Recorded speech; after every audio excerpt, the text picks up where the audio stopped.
At 45, Claire Bennett believed her life was over. Not because she was dying. Not because she had lost everything. But because she no longer knew who she was. For 23 years, she had been someone's wife. Someone's partner. Someone's support system. Then one signature on a divorce document erased the future she had spent decades building. She thought she was rebuilding her life alone. She thought love belonged to younger people.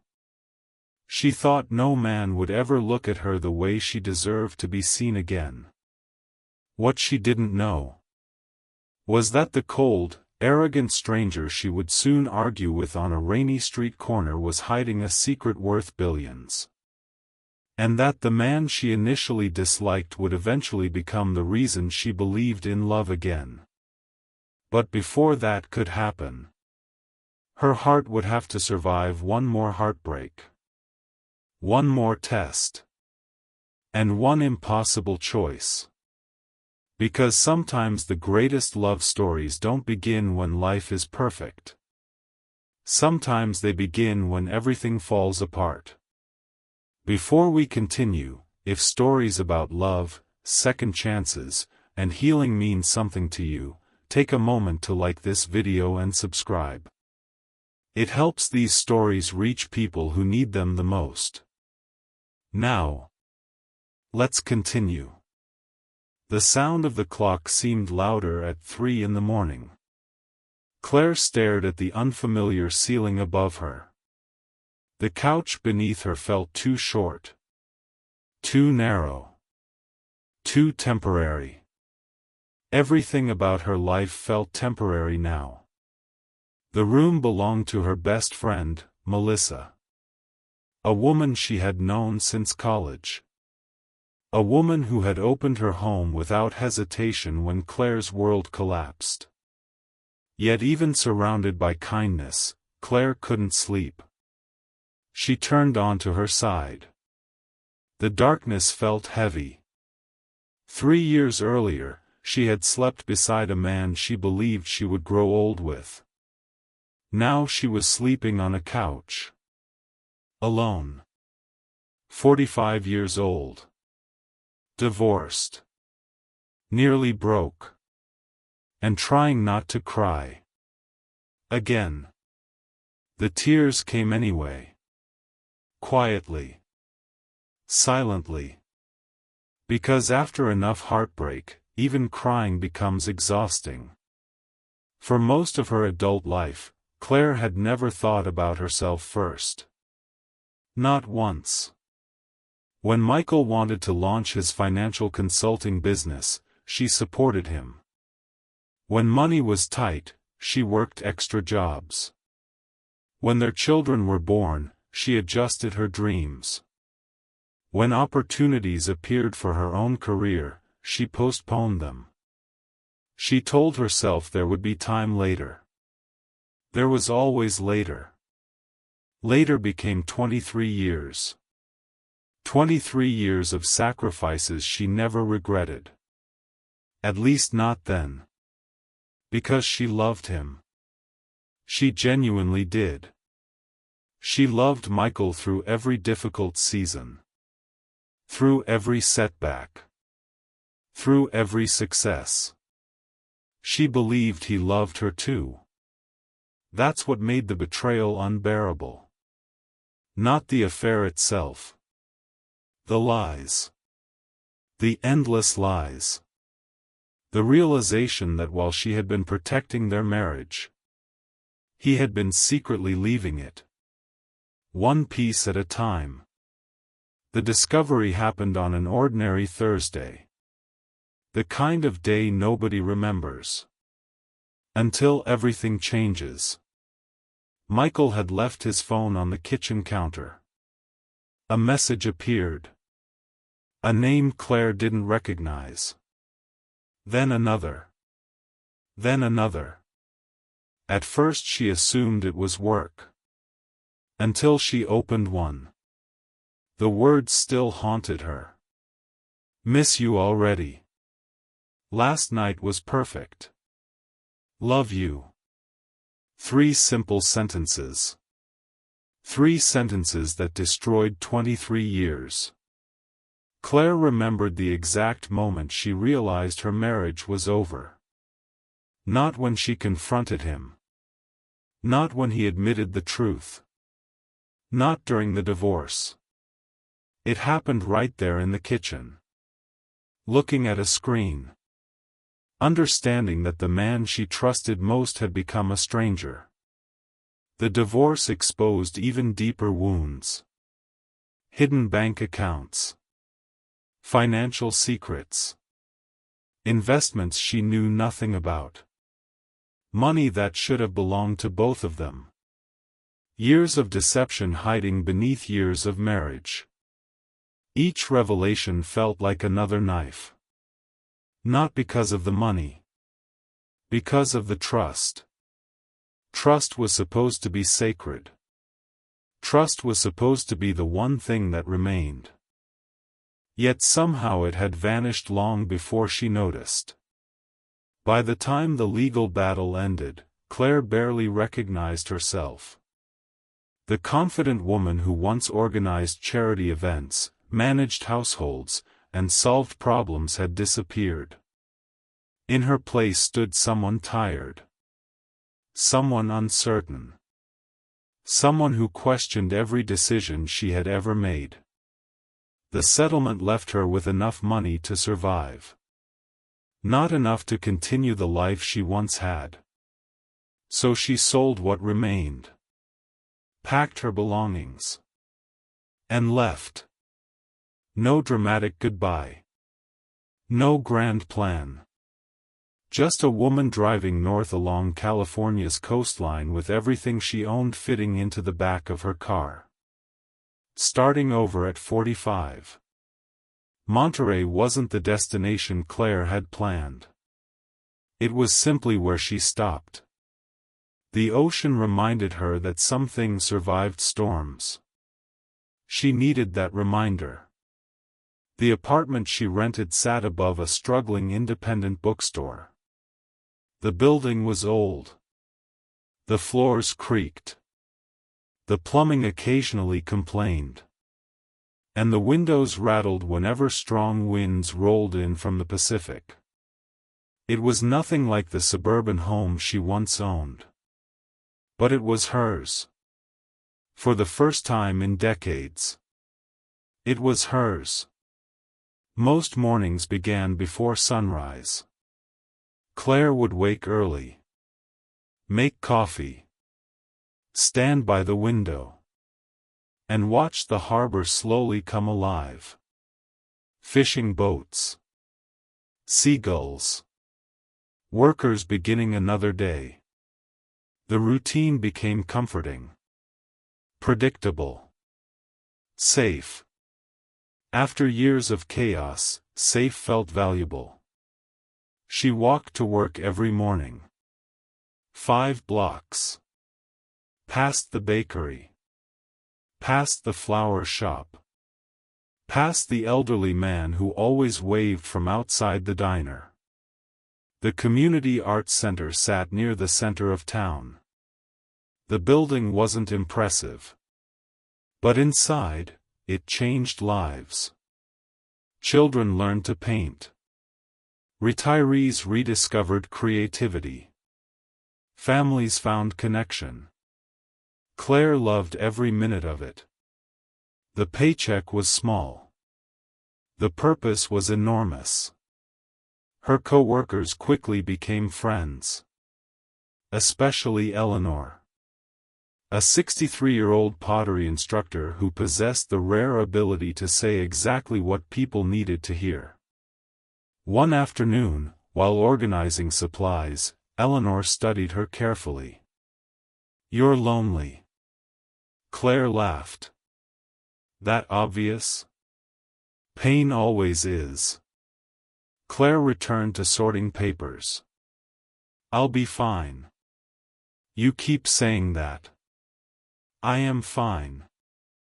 Eleanor smiled softly. "No, sweetheart. You're surviving. The words lingered long after the conversation ended. Because deep down, Claire knew they were true. The hardest part wasn't financial. It wasn't being single. It wasn't even the betrayal. The hardest part was silence. Her children loved her. But they lived their own lives now. Emma worked in Seattle. Jacob lived in Chicago. Phone calls helped. Video chats helped. Visits helped. But when evening arrived, the apartment still felt empty. The loneliness always returned. Like a tide. Predictable. Relentless. Dating never crossed her mind. Not seriously. Friends occasionally suggested it. She always refused. The idea felt exhausting. Trusting someone again seemed impossible. She had trusted once. Completely. And look where that had led. So she built walls. Carefully. Patiently. Brick by brick. The walls kept pain out. But they also kept hope out. Though Claire wasn't ready to admit that yet. Then came the funding crisis. And suddenly love became the last thing on her mind. The art center faced closure. Government funding cuts. Budget problems. Political disagreements. Whatever the reason, the result was the same. Programs would disappear. Staff would lose jobs. The community would lose something precious. Claire threw herself into saving it. Meetings. Fundraisers. Petitions. Presentations. Long nights. Early mornings. She fought for every inch. Because sometimes saving something meaningful feels easier than saving yourself. One rainy Tuesday afternoon, after another exhausting meeting, Claire carried a stack of donated books toward the center's entrance.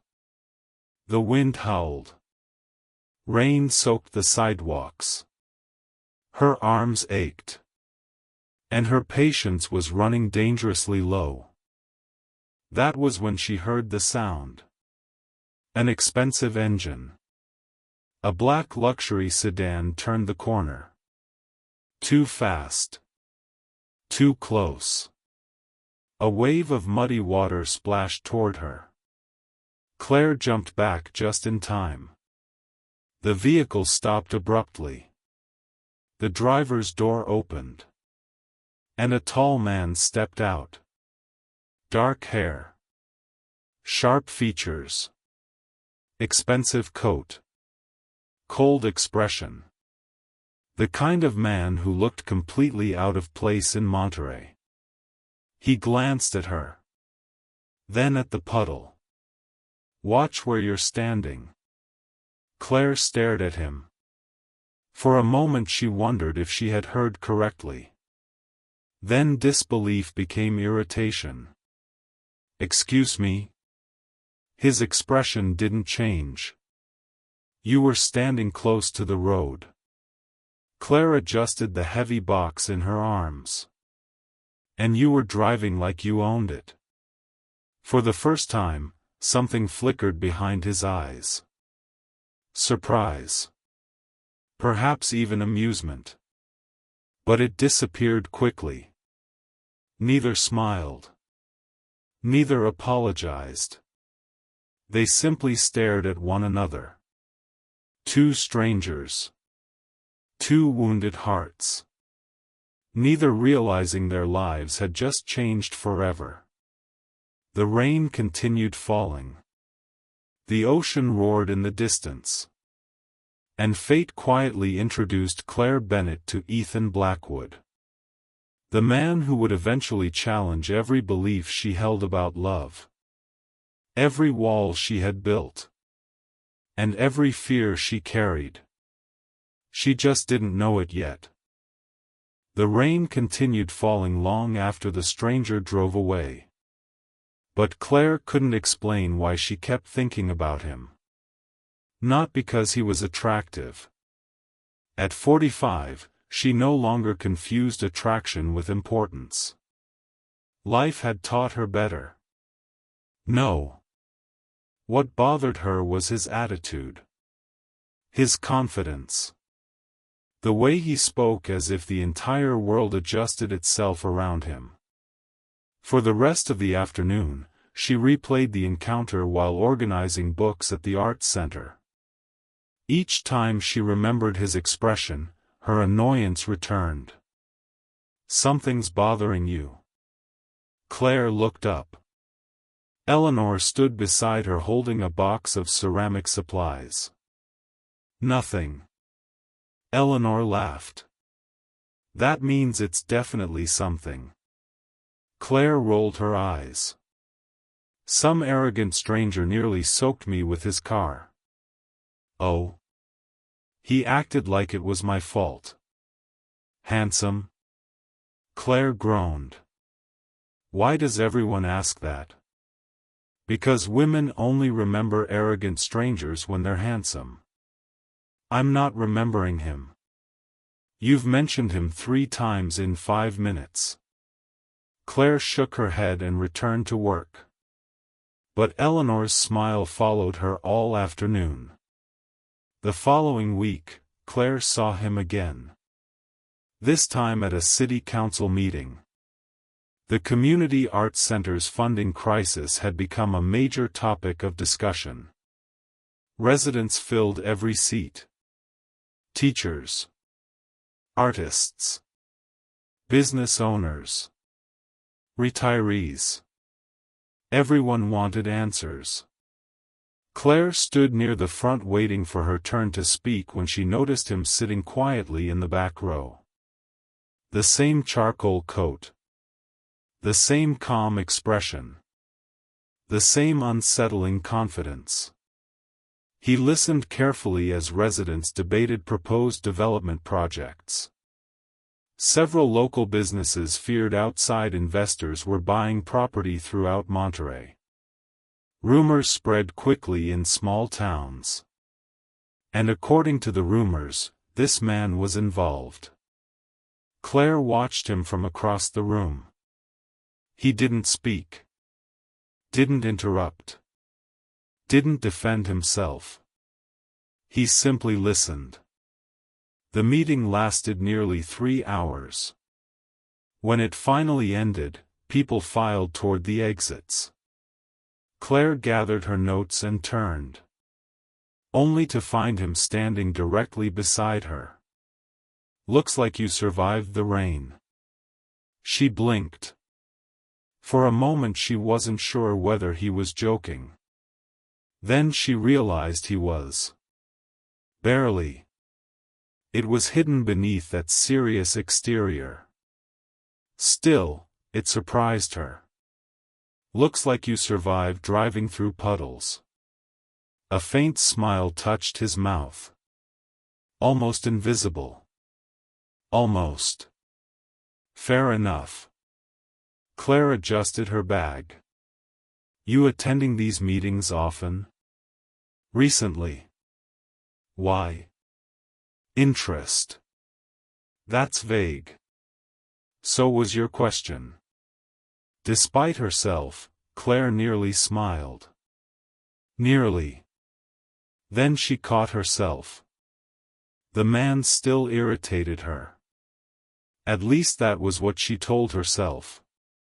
His name surfaced 3 days later. Claire was buying coffee before work when she overheard 2 local business owners talking. Ethan Blackwood bought another property. "You serious?" "Harbor District." Claire paused. The name sounded familiar. Ethan. The stranger. So that was his name. One of the owners noticed her listening. "You know him?" No.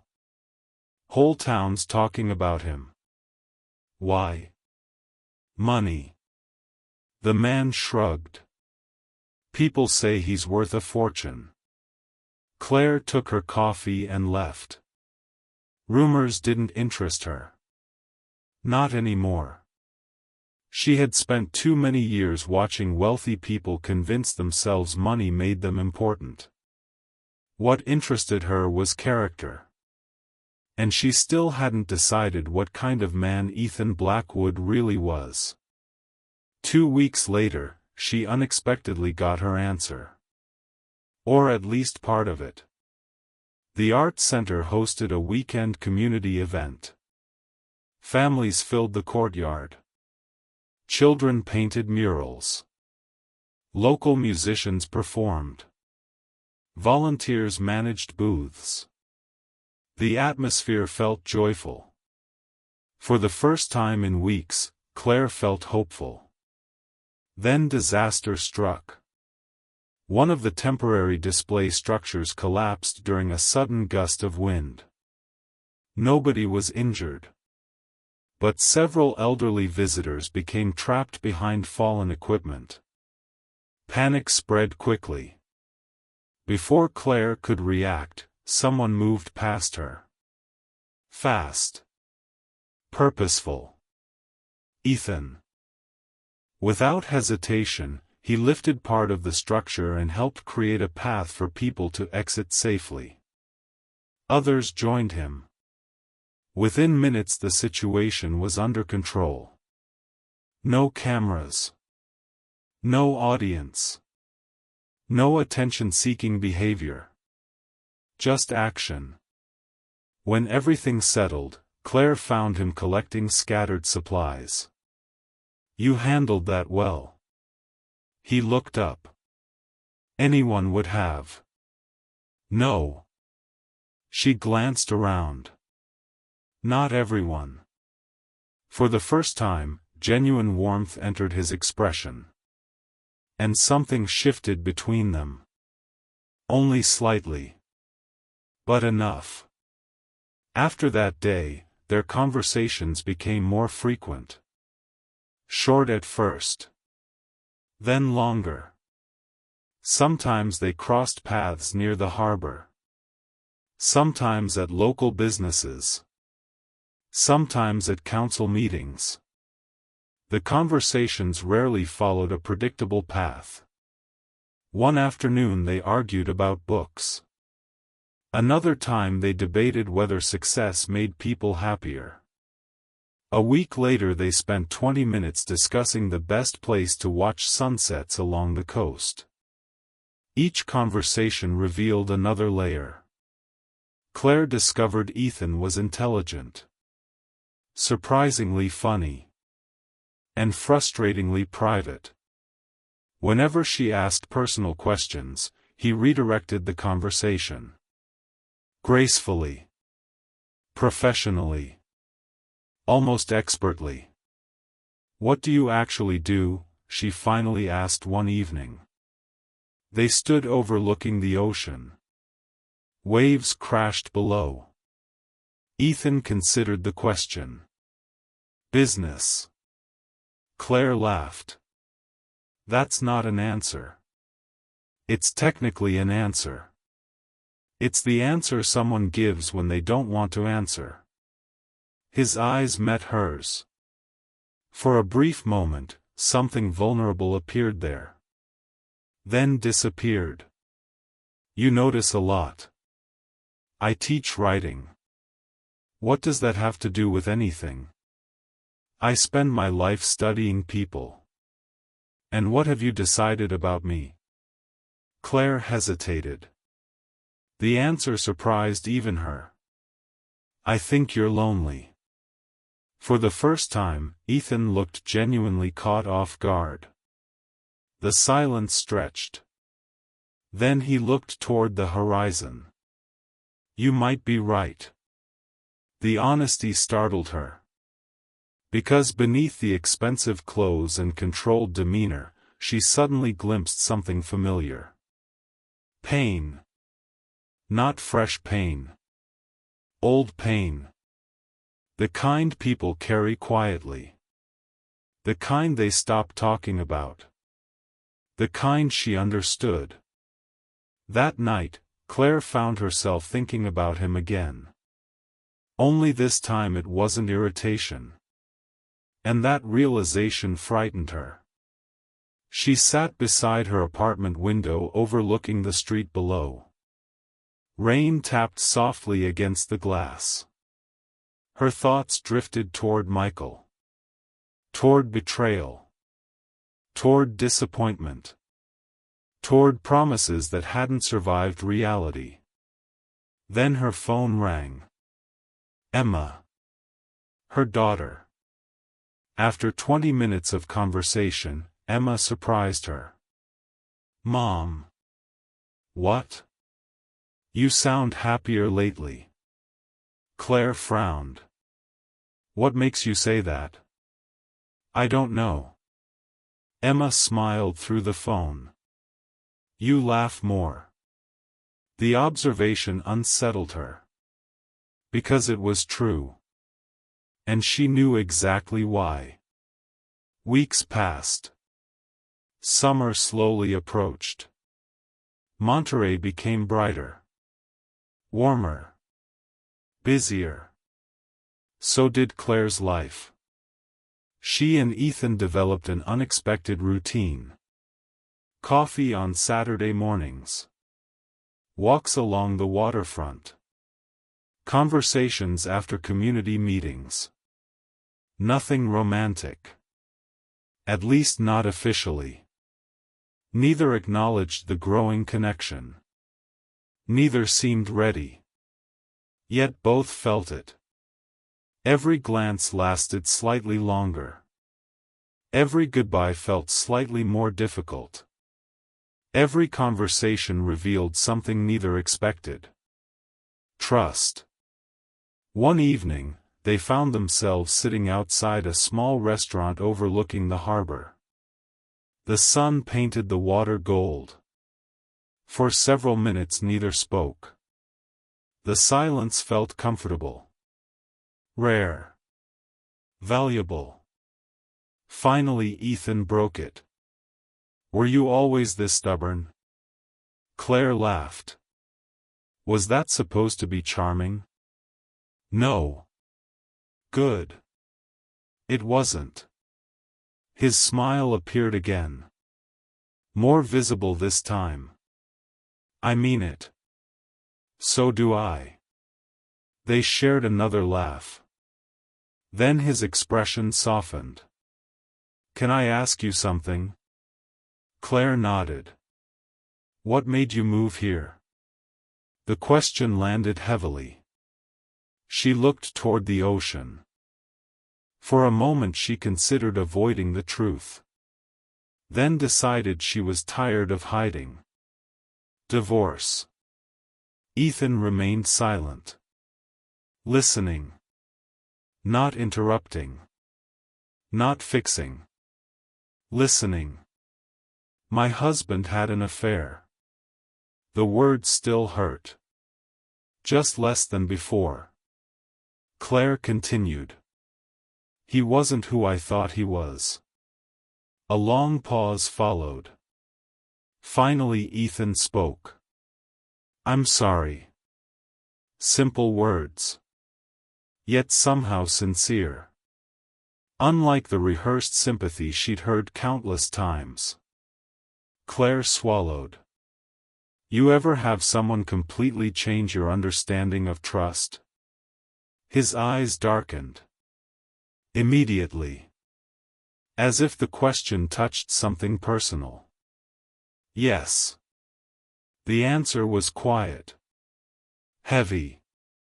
Final. Claire sensed there was more. Much more. But she didn't push. Everyone carried scars. Some simply took longer to reveal. That evening marked the beginning of something neither could deny. The attraction wasn't based on appearances. Or excitement. Or fantasy. It was built through understanding. through shared loneliness, through conversations that lasted hours and felt like minutes.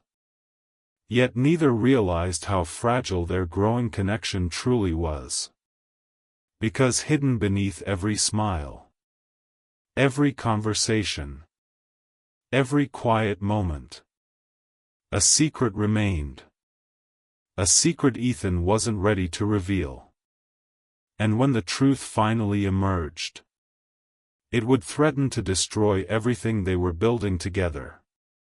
Have you ever met someone who completely changed your first impression over time? Tell us your story in the comments below. Because sometimes the people we least expect become the ones who change our lives forever. Claire didn't realize when Ethan became part of her daily life. It happened slowly, quietly, like sunrise.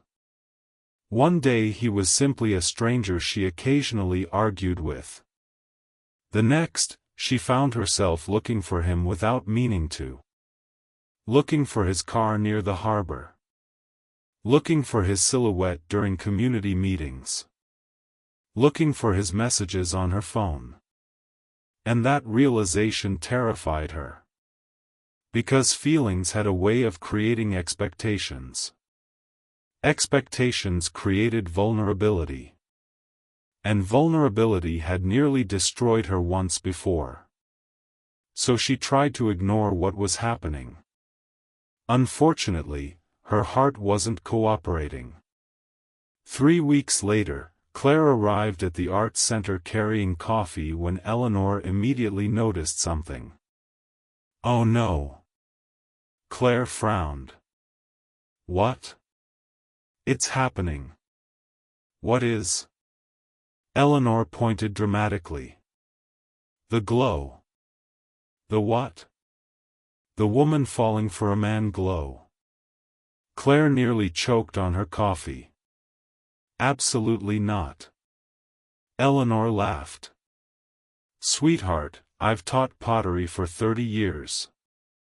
I can identify romantic denial from across a parking lot. There is nothing romantic happening. There isn't. Then why are you smiling? Claire instantly stopped smiling. Which only made Eleanor laugh harder. The truth was simple. She enjoyed Ethan's company. More than she should. More than she wanted. For years, conversations had felt exhausting. Forced. Superficial. Yet with Ethan, hours disappeared effortlessly. They talked about books. Travel. Regrets. Childhood dreams. Mistakes. The strange reality of growing older. The realization that life rarely followed the plans people made in their 20s. Sometimes they disagreed. Often. But somehow those disagreements only deepened their connection. Because Ethan never dismissed her opinions. Never talked over her. Never made her feel small. Michael had spent years subtly correcting her. Questioning her judgment. Undermining her confidence. Claire hadn't realized how much damage that caused until she met a man who did the opposite. A man who listened. A man who respected her. A man who made her feel seen. One evening they walked along the beach just before sunset. The shoreline was nearly empty. Only a few distant couples strolled near the water. The wind carried the scent of salt and sea grass.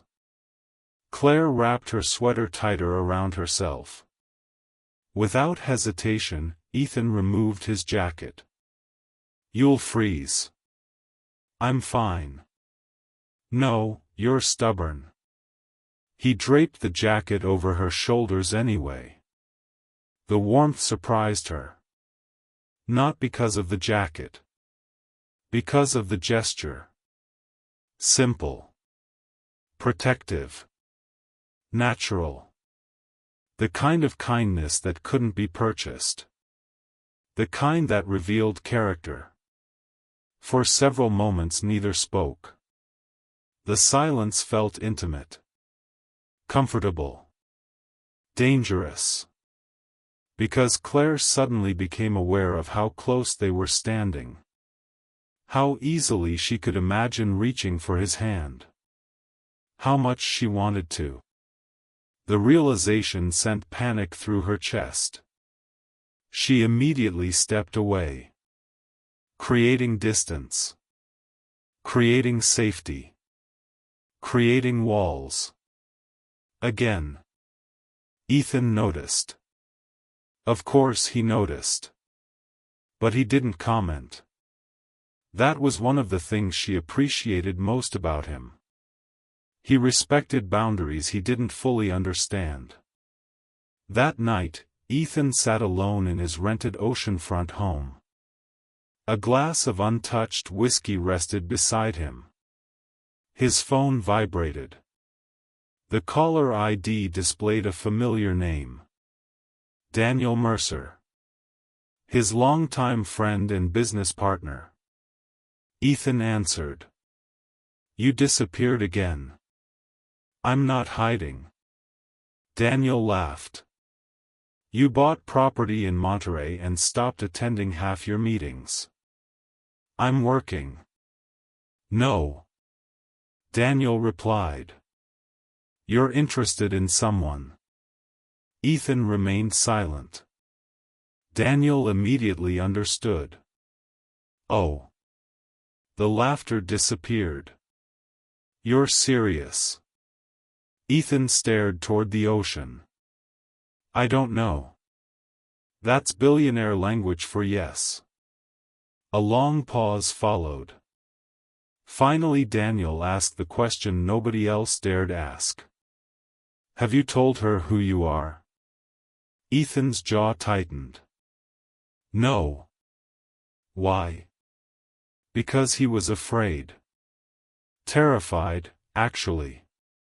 But saying that aloud felt impossible. Instead he gave the safer answer. "It isn't relevant." Daniel sighed. "That's not true. I want her to know me." "Then tell her." Ethan looked toward the dark horizon. If only it were that simple. 5 years earlier, after losing his wife to cancer, Ethan had made a decision. He would never allow himself to need anyone again. Need created vulnerability.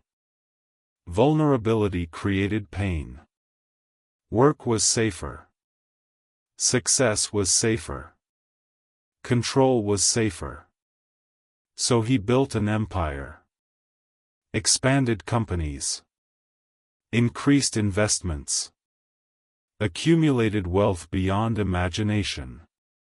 People admired him. Respected him. Envied him. Yet every evening he returned to an empty home. Every accomplishment felt strangely hollow. Every success echoed in silence. Until Claire. For reasons he couldn't fully explain, she made ordinary moments matter again. Coffee mattered. Conversations mattered. Sunsets mattered. Life mattered. And that frightened him more than any business risk ever could. Because losing her would hurt. He already knew that. Meanwhile, Claire was fighting a different battle. The battle inside herself. One afternoon, she sat alone in her apartment reviewing grant applications for the Arts Center. But she couldn't focus. Her thoughts kept drifting toward Ethan. Toward his smile. Toward their conversations. Toward the possibility she had spent months refusing to acknowledge. The truth. She was falling in love with him. The realization felt both beautiful and terrifying. At 45, She hadn't expected this. Hadn't wanted this. Hadn't planned for this. Yet there it was. Growing stronger every day. The problem was trust. Trust remained broken. Part of her believed Ethan was different. Another part warned her she had once believed the same thing about Michael. How could she know? How could anyone know? The questions haunted her. That weekend, her daughter Emma visited Monterey. Within 20 minutes, Emma noticed everything. You like someone. Claire nearly dropped her coffee. What? You absolutely like someone. I do not. Emma laughed. Mom, please. I'm serious. No. Emma shook her head. You're glowing. Why does everyone keep saying that? Because it's true. Claire sighed. There was no point arguing. Emma sat beside her. Tell me about him. For several minutes Claire described Ethan. The walks. The conversations. The friendship. The connection. Emma listened carefully. Then asked the question Claire had been avoiding. What are you afraid of? The answer arrived immediately. Without hesitation. Getting hurt again. Emma nodded slowly. That's understandable. It isn't just understandable. Claire looked away. It's realistic. No. Emma gently touched her hand. It's fear. The distinction mattered. And Claire knew it. Just as Claire's personal life became more complicated, disaster struck the Arts Center again. The City Council announced a final review of funding. The situation was worse than anyone expected. Without immediate financial support, the center would close permanently within months. Staff members panicked. Volunteers organized emergency campaigns. Residents protested. But nothing seemed enough. Claire threw herself into the fight. Late nights became routine. Sleep became optional. Stress became constant. One evening, after a particularly difficult meeting, she remained alone inside the building long after everyone else left. The silence felt overwhelming. Exhaustion finally caught up with her. For the first time in months, tears appeared. Not dramatic tears. Quiet ones. The kind people cry when nobody is watching. The kind that come from carrying too much for too long. Then she heard a voice. Claire. She quickly wiped her eyes. Ethan stood near the doorway. Concern filled his expression. How long have you been here? Long enough. Embarrassment washed over her. I didn't hear you come in. You haven't eaten today. It wasn't a question. Claire laughed weakly. Apparently you're becoming observant. I've always been observant. He walked toward her. Then placed a paper bag on the table. Food. Her favorite sandwich. Coffee. The way she liked it. The gesture nearly broke her.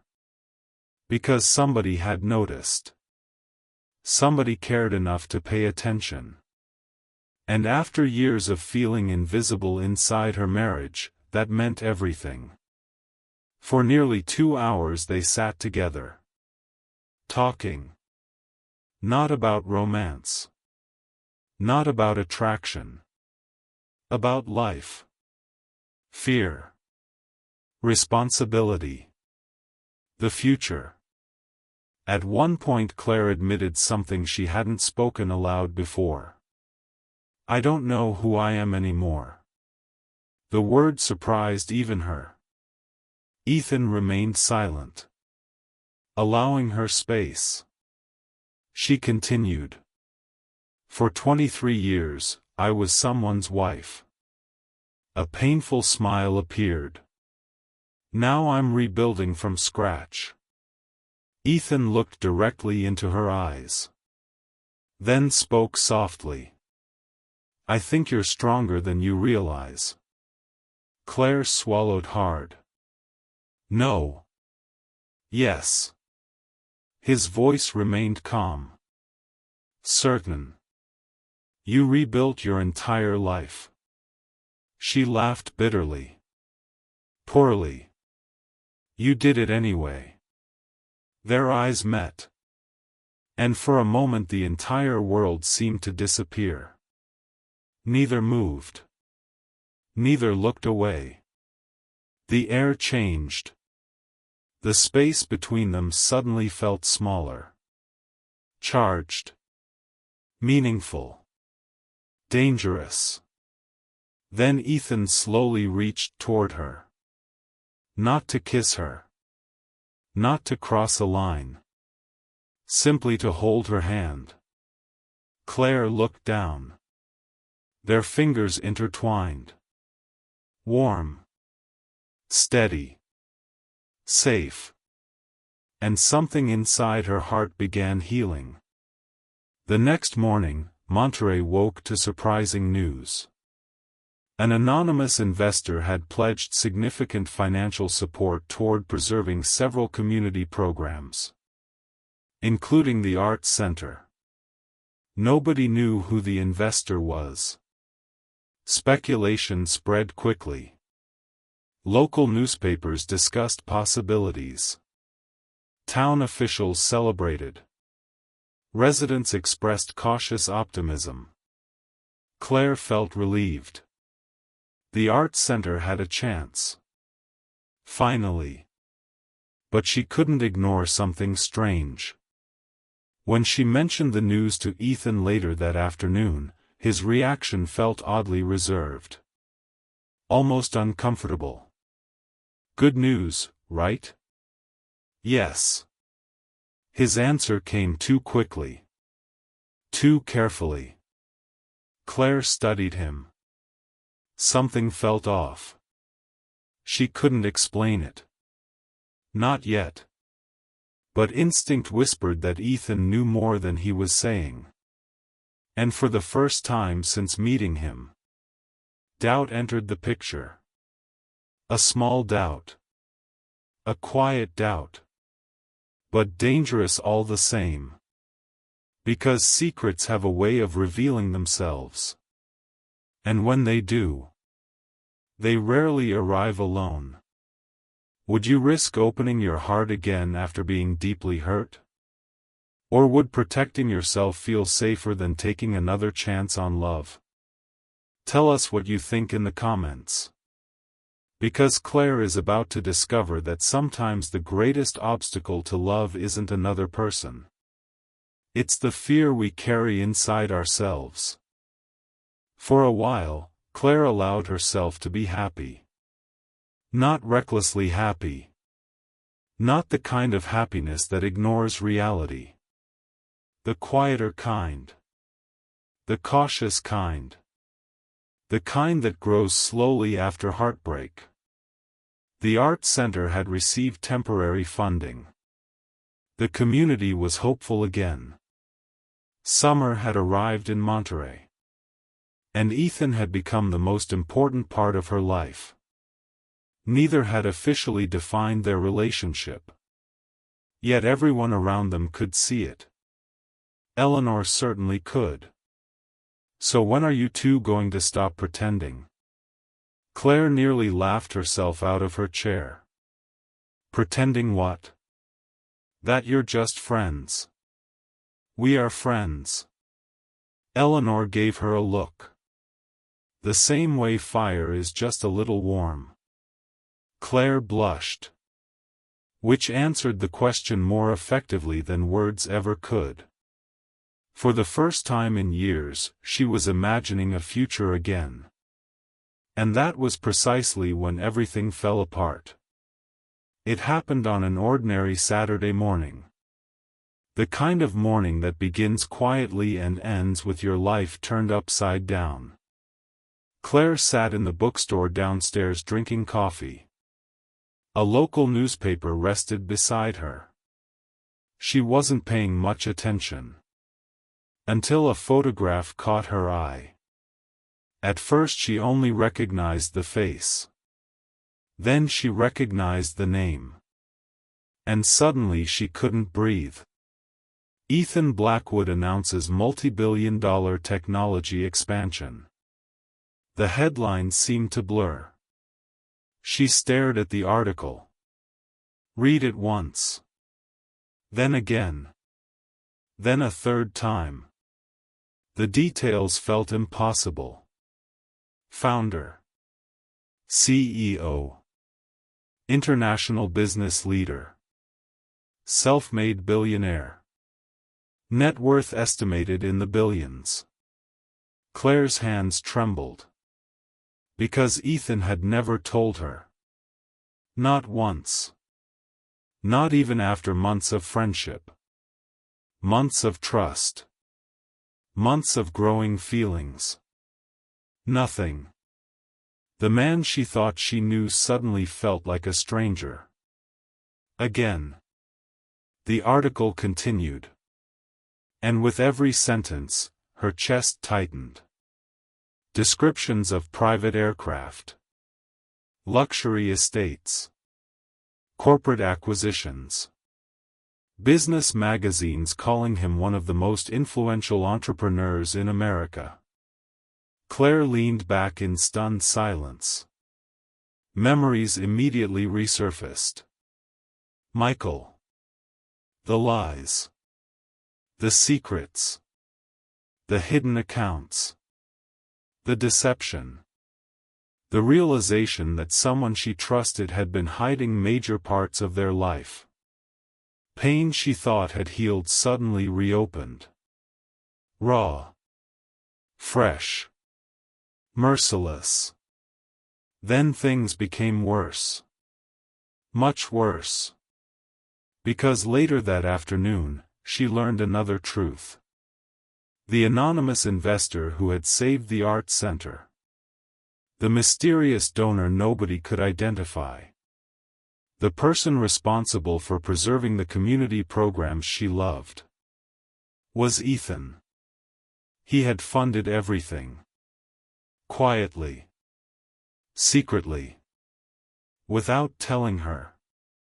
The revelation struck like a physical blow. Suddenly every memory felt different. Every conversation. Every shared moment. Every gesture. Questions flooded her mind. Had he been helping because he cared? Or because he could? Had he saved the center for the community? Or for her? Had she fallen in love with a man? Or with a carefully managed version of him? The uncertainty shattered her. Claire didn't call him. She didn't text him. She drove directly to his house. Anger fueled every mile. Pain fueled the rest. When Ethan opened the door, he immediately knew something was wrong. His expression changed. Claire. No. Her voice shook. Don't. The newspaper landed against his chest. For several seconds neither spoke. The silence said everything. Ethan closed his eyes. Because he understood immediately. The secret was gone. The truth had arrived. And so had the consequences. You should have told me. I know. You knew? Her voice cracked. Then why didn't you? Ethan struggled for an answer. Not because there wasn't one. Because there were too many. Fear. Grief. Uncertainty. Hope. The possibility of losing her. I didn't want my money to define how you saw me. Claire stared at him. Disbelief filled her eyes. So you lied instead? I never lied. No? Tears formed. You let me believe you were someone else. I let you know me. The words escaped before he could stop them. And for a moment both stood frozen. Because there was truth in that statement. Painful truth. Yet Claire wasn't ready to hear it. Not yet. All she could see was secrecy. All she could feel was betrayal. You don't understand. Her voice dropped. Quiet. Broken. My husband spent years hiding things from me. Ethan's expression changed instantly. The anger disappeared. Only understanding remained. Claire continued. I trusted him. Tears rolled down her cheeks. I trusted him completely. Ethan took a step forward. She stepped back. The movement hurt him more than any words could. Because for the first time since meeting her, she looked afraid. Not of him. Of loving him. And that realization broke something inside him. I need space. The words felt final. Ethan nodded slowly. Pain filled his eyes. But he respected her enough not to argue. Not to chase. Not to pressure. If she needed distance, he would give it. Even if it destroyed him. Claire turned and walked away. Neither knew when they would see each other again. The weeks that followed felt unbearable. For both of them. Claire threw herself into work. Longer hours. More projects. More responsibilities. Anything to avoid thinking about Ethan. Unfortunately, thoughts don't obey schedules. His absence appeared everywhere. The coffee shop. The harbor. The beach. The empty chair during community meetings. Every corner of Monterey carried reminders. Every memory hurt. One evening Eleanor found Claire sitting alone after closing. You miss him. Claire didn't respond. You still love him. Silence. Eleanor sat beside her. Then spoke gently. Are you angry because he's rich? No. The answer came immediately. Because it was true. The money wasn't the issue. The issue was fear. Fear disguised as anger. Fear disguised as disappointment. Fear disguised as self-protection. And deep down, Claire knew it. That same night, Ethan stood alone on the shoreline. The ocean stretched endlessly before him. 5 years earlier, after losing his wife, he believed grief would be the hardest thing he ever survived. He had been wrong. Because grief was different. Grief came from losing someone who loved you. This pain came from losing someone because you were afraid to be fully known. And for the first time, Ethan admitted the truth to himself. He wasn't afraid of losing his fortune. He wasn't afraid of losing his reputation.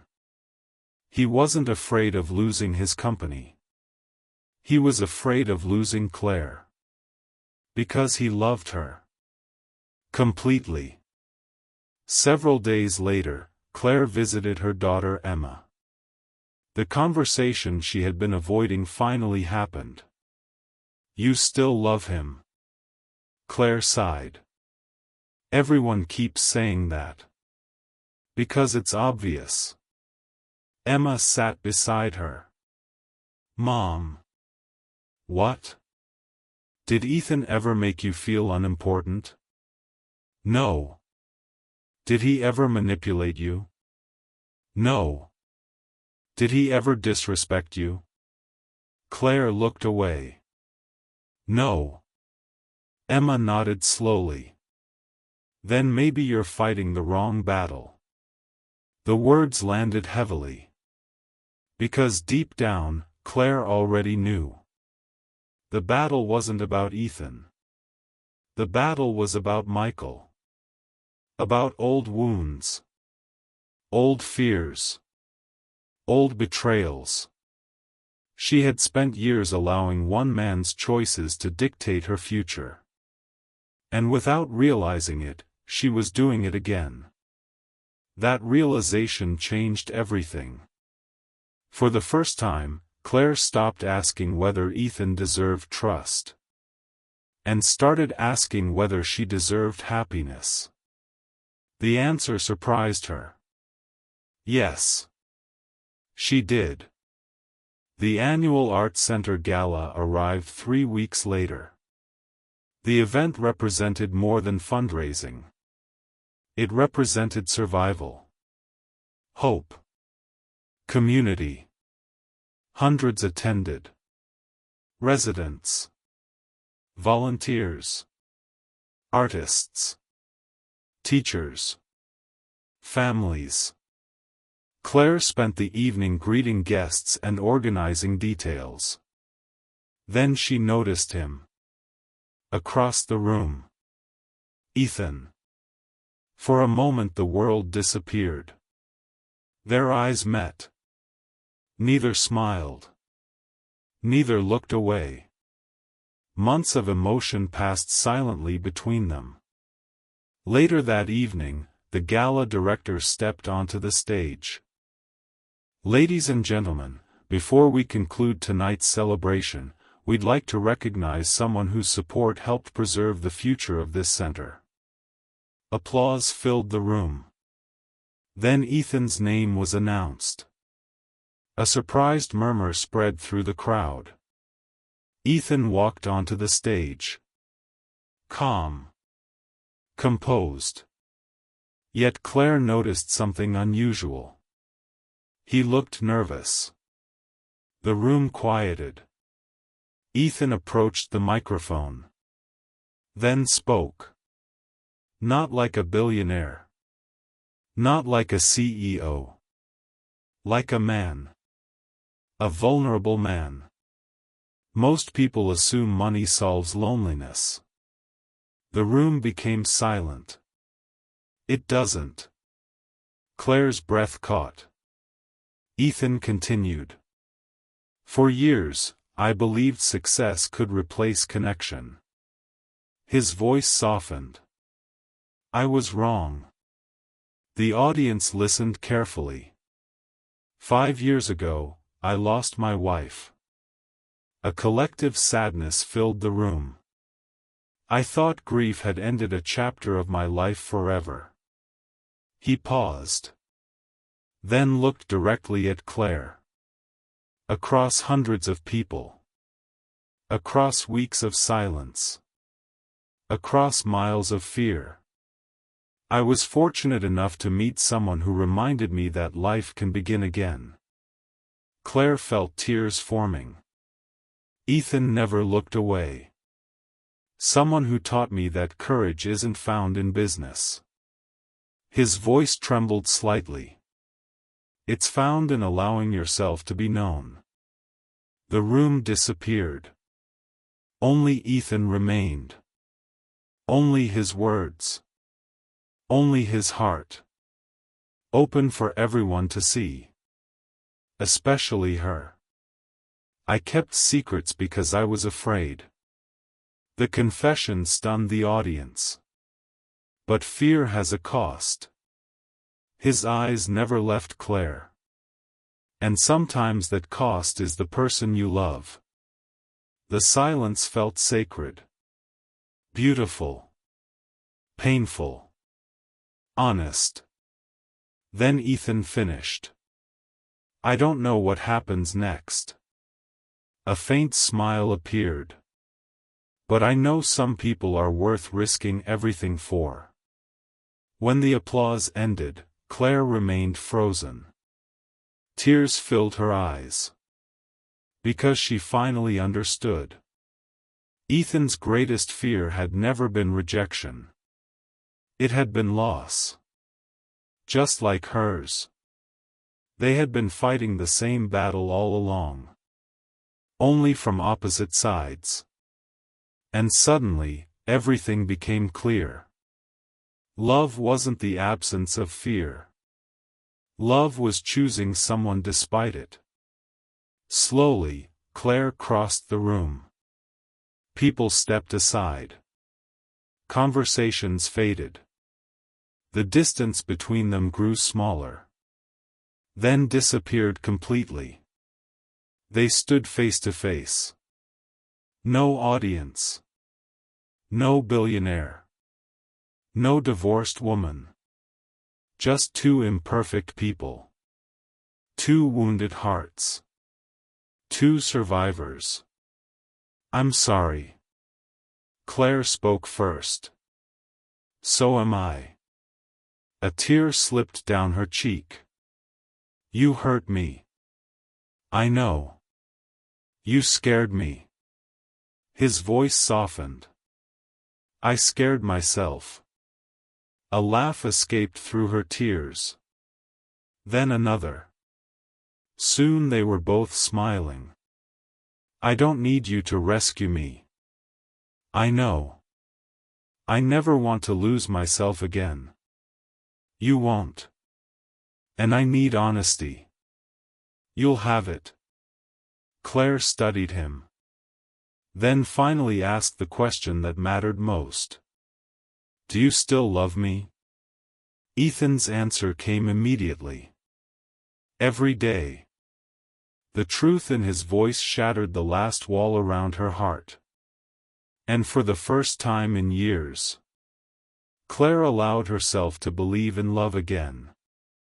Do you think love should always get a second chance? Or are some wounds too deep to heal? Share your thoughts in the comments below. Because sometimes the bravest thing a person can do isn't falling in love. It's trusting someone enough to stay. The weeks following the gala felt different. Not because life suddenly became perfect. It didn't. The Arts Center still faced challenges. Claire still carried scars. Ethan still battled moments of grief from the life he had lost. But something fundamental had changed. They were no longer hiding. No longer protecting themselves from each other. No longer allowing fear to make decisions for them. For the first time, they were building something together. Honestly. Patiently. Deliberately. The way mature love is built. Not through fantasy. Through trust.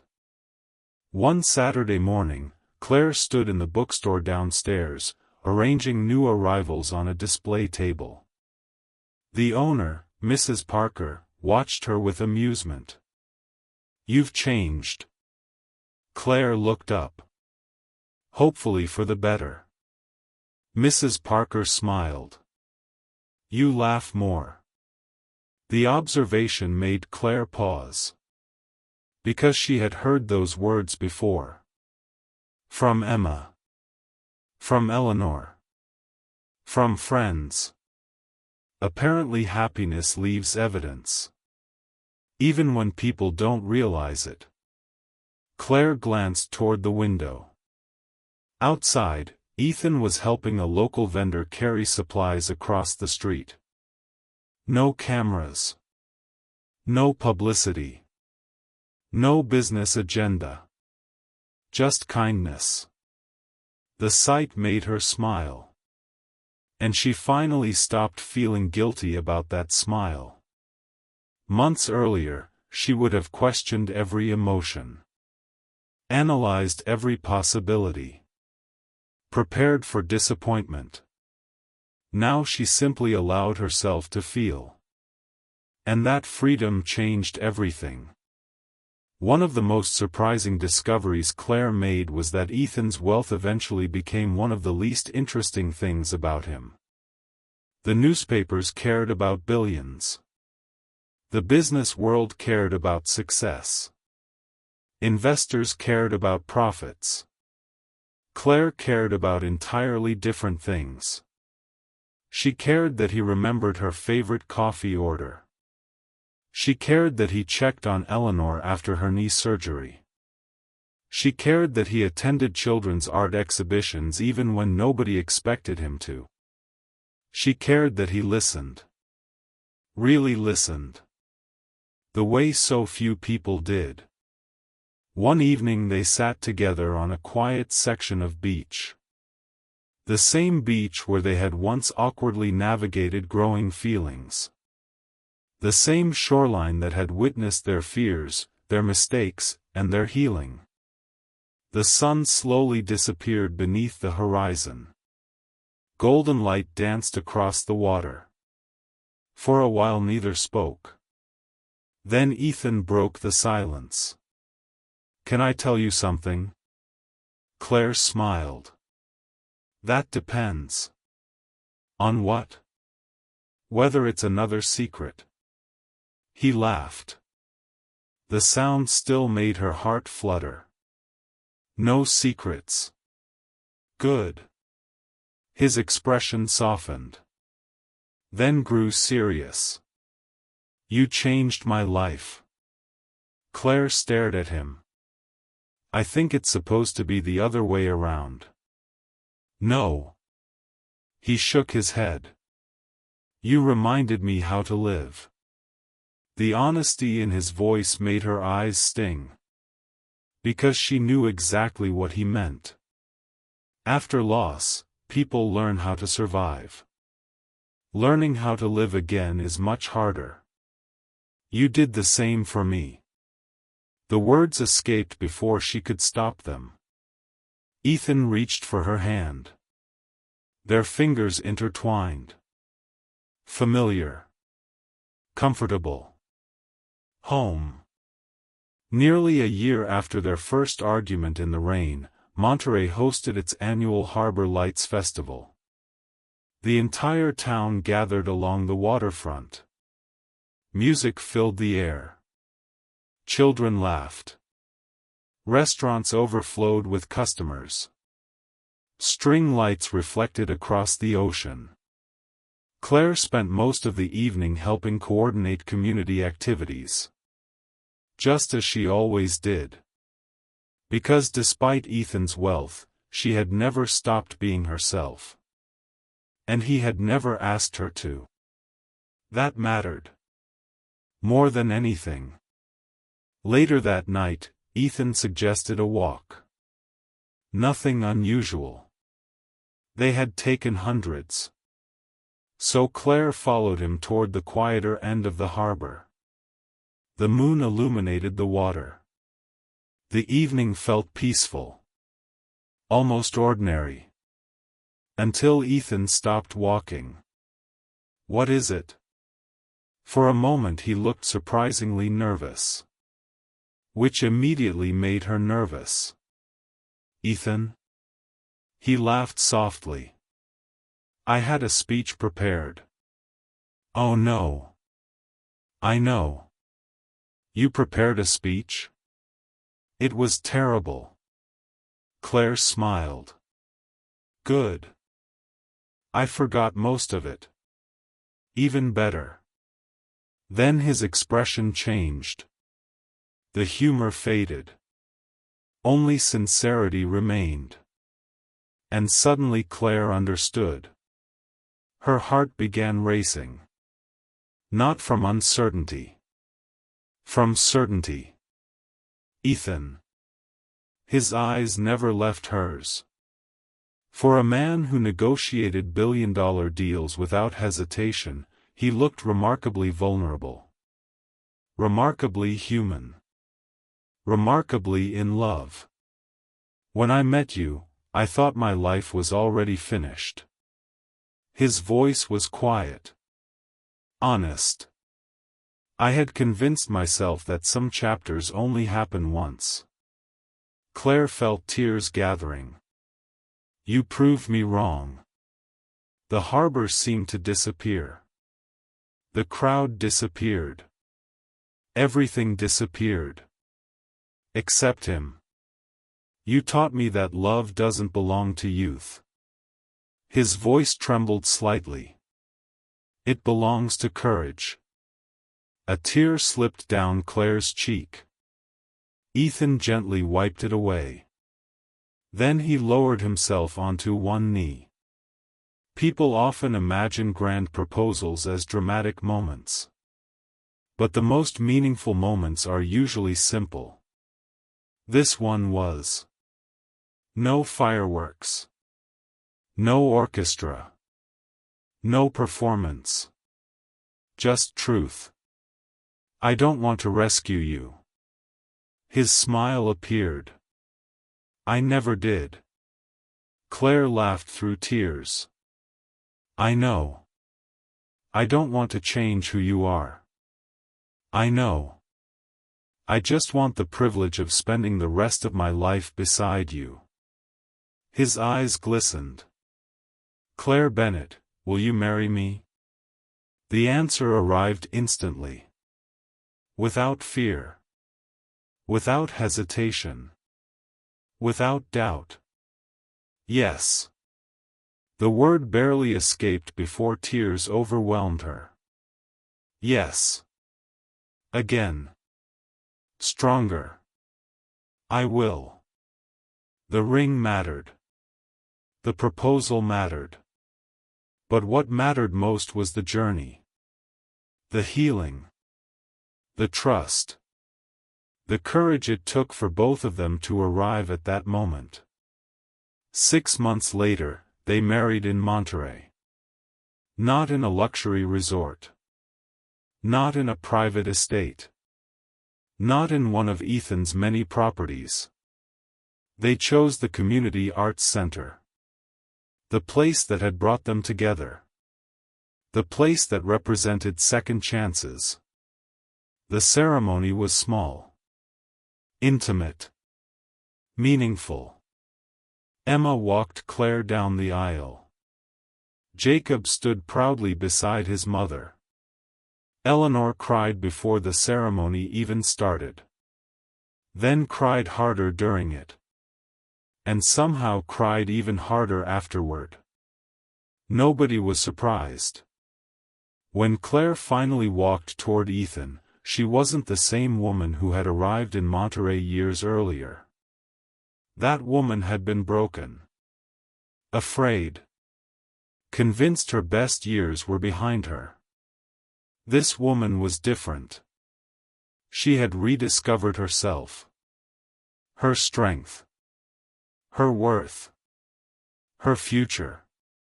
Ethan looked at her the way every person deserves to be seen. Not for what she had lost. Not for what she lacked. Not for what she could provide. But for who she was. Their vows weren't elaborate. They didn't need to be. After everything they had survived, simplicity felt powerful. Authentic. Real. 5 years later, visitors still asked about the Arts Center. The answer always made locals smile. The center had never been stronger. Programs expanded. Scholarships increased. Community participation flourished. The building that once faced closure now changed hundreds of lives every year. Claire remained its director. Exactly where she wanted to be. Ethan continued his business ventures but spent far less time chasing success for its own sake. Together they created something neither expected. balance, purpose, joy. On quiet evenings, they still walked along the shoreline. Still talked for hours. Still laughed at private jokes nobody else understood. Still held hands. Still chose each other. Every day. Because real love isn't found once. It's chosen repeatedly. In ordinary moments. Across ordinary days. For years. At 45, Claire Bennett believed she had lost everything. Her marriage. Her financial security. Her confidence. Her future. What she didn't realize was that sometimes losing the wrong life creates space for the right one. The greatest gift Ethan gave her wasn't wealth. It wasn't comfort. It wasn't security. It was something far more valuable. He gave her proof. Proof that heartbreak doesn't have to be the final chapter. Proof that healing is possible. Proof that love can return when you least expect it. And perhaps most importantly, he reminded her that starting over is not failure. Sometimes it's the beginning of something extraordinary. Stories like this remind us that love doesn't end with heartbreak. Sometimes, it begins there. If this story touched your heart, don't forget to like, share, and subscribe for more powerful mature romance stories filled with second chances, healing, and unforgettable love. And tell me, what would you do if love found you again when you least expected it? Would you risk your heart one more time? Share your thoughts in the comments below. Thank you for watching. And don't miss the next story waiting for you. Because sometimes the most beautiful love stories begin long after people think their chance has passed.